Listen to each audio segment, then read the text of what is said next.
Well, I honestly never thought I'd see the day, but Dead Island 2 has actually released. I still remember seeing one of the first trailers for this game back when it was first announced, and that's now officially been like 8 years ago.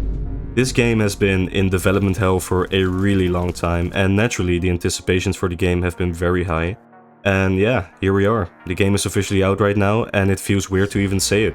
I actually sometimes still listen to this one song they used to play in one of the old trailers. You know that one trailer where the guy is jogging across the boulevard and everyone is just turning into a zombie behind him? They had this very catchy song playing in the background and it always stuck with me, you know? I can't play the song here because it's copyrighted, obviously, but let me just give you a word of advice. As catchy as this song is, do not ever play this out loud at the airport.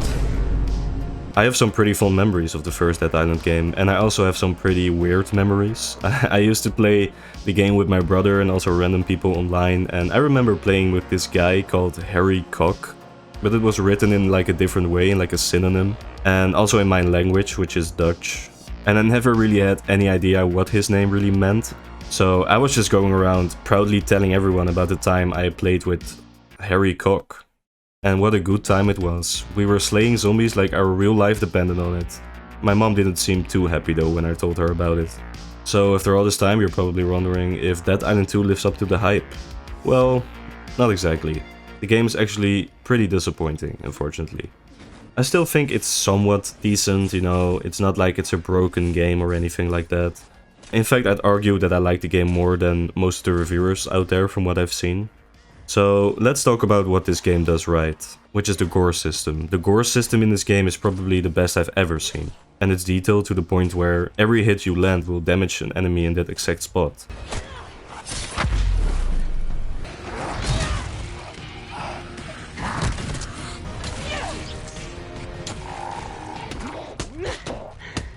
You know, you get to see limbs come off, you get to see intestines fall out.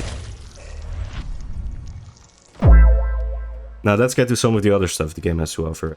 I think the story of the game is nothing special. In fact, I think it's extremely boring. It's just pretty silly, you know, the characters aren't all that interesting, and everything is just written like it's just one big joke, you know, which is kind of what you expect from a Dead Island story, I suppose. But I was really hoping for something more. Unfortunately, the writing kind of reminded me of Borderlands 3 sometimes. Hey, Super Fam! It's about time! Was starting to think all my followers were bots. Duh! I'm Amanda Styles, LA's top trending girl in the juicy flesh. Oh, fuck! You didn't see my video? Thought I'd upload it for sure this time. When my videos of flying zombie guts go viral, they'll be racing to send it to choppers to save our butts from LA. I wouldn't say that the writing is as bad as Borderlands 3, but it definitely is in some places. Apart from that, it's just not really interesting, you know, you're not interested in where the story goes, you don't really care about the characters. Just remember to not take it too seriously if you want to enjoy the game more. And yeah, I would say that killing zombies is the strongest part of this game.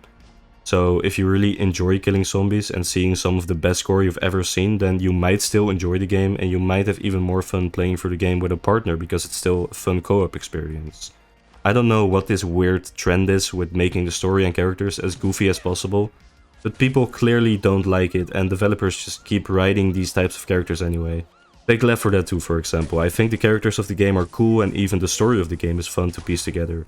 I also want to note that the game is decent looking, but then again a lot of games these days look similar. If you're deciding to buy the game, then keep in mind that most of what you're getting here is some decent zombie slaying, and I think that that's the main selling point of the game. If you're looking for more than that, then I don't think the game will be worth it.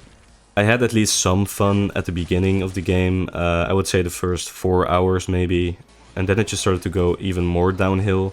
And you know, you would hope that the combat would be amazing at least, and that would actually make up for some of the faults of the game, but the combat is just serviceable, it's not amazing, it doesn't feel amazing. And you know, at some point I was excited to get to the guns in the game, and unfortunately even the guns in this game just don't feel that good. It just feels like something's missing, you know, the animations aren't that smooth, the shooting doesn't really feel nice. It's been in the making for a long time, and I really expected more from the game than this. Unfortunately, this is what we got though.